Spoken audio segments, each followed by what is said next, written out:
seem like we feel the same. We love what we hate. We lie, but we know we can't widen. Who are you? How can we really define ourselves? Hello guys, this is Yundel, and today's share is about knowing who we are. Who are you? Have you ever think to define yourself? Have you ever think who you really are? Guys, this is just a share, of course, from my own life experiences and of course from my own reading. Knowing that each and every one of us is very important that we really know who we are. Why? Because you are developing more strong self-esteem, self-confidence when you really know who you are.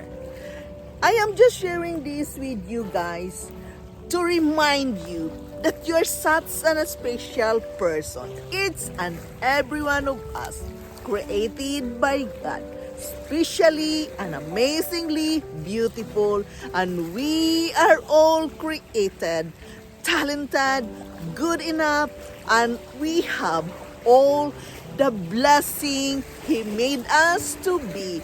Why? Because He owns us, He created us, and He is the one giving our life, breathing His life onto us.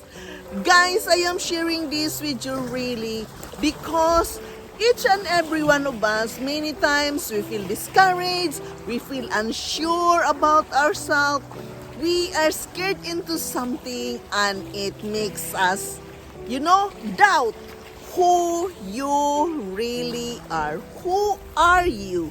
Who are you working with? Who are you living with?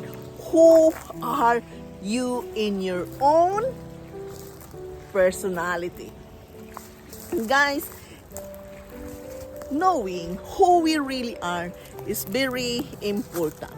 You have to know it because when you really know who you really are, you are confident of yourself, you're loving yourself, you understand more of yourself, you have full control of yourself. Therefore, guys, knowing really that question, who you are, you have to write it down, enumerate the things of the things you are good at. You have to write it down, all the good things of who you are, and embracing of what you came from. Many of us is complaining or complaining where we came from, the background, the parents, the relatives. Yes, it's easy to complain about that, but really guys, it is about developing your own image. Even we have the parents we came from and their background. Of course, there is something genetic. We have to accept it. But you have also to understand, guys, that you are special. It is not necessarily you're going to follow the footsteps of your parents. No. You have to create your own image. You have to create who you really are. Of course, it also helps where you come from. But if you don't really like where you come from with a bad background or something discouraging, you can create your whole image by understanding who you really are, and you are going to create your own life. But it needs acknowledging, thinking who you really are, that you are knowing God created you amazingly great, and you came from Him, not just by your parents. Even we are born from our parents, right? But God created us, guys. We are just going through our parents, but God created us. So knowing who you are, do not be discouraged where you come from. Think what you can create of your own to live your amazing life. As it says in John 1:22, guys, finally they said, "Who are you? Give us the answer to take back to those who sent us. What do you say about yourself? Who you really are?" Instead of complaining, thinking who you really are, why don't you start saying what God says about you, knowing that He created you? You have to remind yourself that God created you to be talented, to be successful, to be prosperous, to feel free with your life. You are valuable. You are a masterpiece. What you say about yourself is going to become a reality.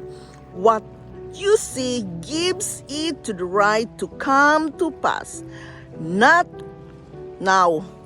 Quit saying negative things about yourself, that you are not good enough, you are undisciplined. Quit telling yourself that you are not going to get out of that difficulty or breakdown of any kind of addiction. Quit that, guys, and turn around your mindset, knowing that you're going to become what you believe. You don't have to feel it. You just have to believe it. If you believe it long enough, you'll not only feel it, but you'll see it. Therefore, keep verbalizing that you are talented, you are successful, you are prosperous, you are free, you are valuable, and God created you as a masterpiece.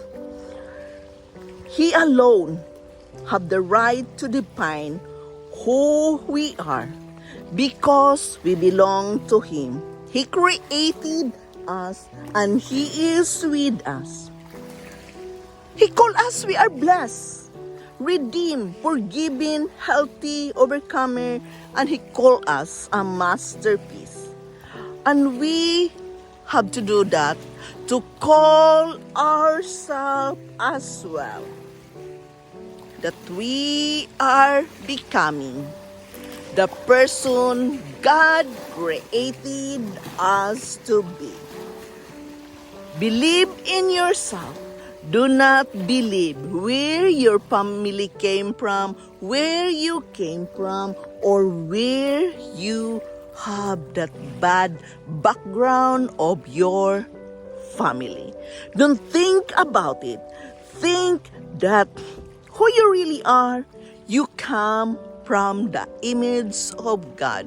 He created you amazingly talented, amazingly successful, amazingly prosperous. You are free, you're valuable, and He created you to become a masterpiece.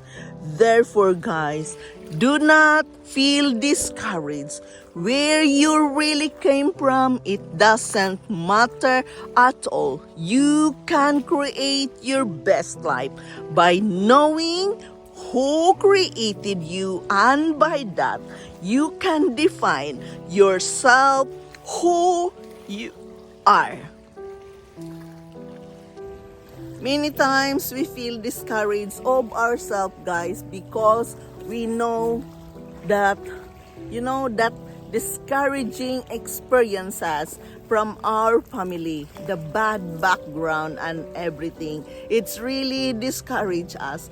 But guys, always remember, knowing and to define who you really are, it becomes easier for you to believe it when you have God in your heart, knowing and understanding that He is the one who created you. Yes, you go through your parents, but you come from God because He is the one created you. So start writing it down, the good things you are good at, the good things that you are capable of doing. Believe in that. Keep it, writing it down. Believe who you really are because you came from the image of God. This is Yundel. Thank you for listening. Thank you for dropping here in my channel. I am very grateful to each and every one of you supporting me here in my life journey. Guys, knowing who we really are really helps you to understand and develop more strong self-confidence, self-esteem, knowing that you are special and God created you amazingly great, amazingly talented. You are valuable and you are a masterpiece. I love you all and bye-bye. Like we feel the same, we love what we hate.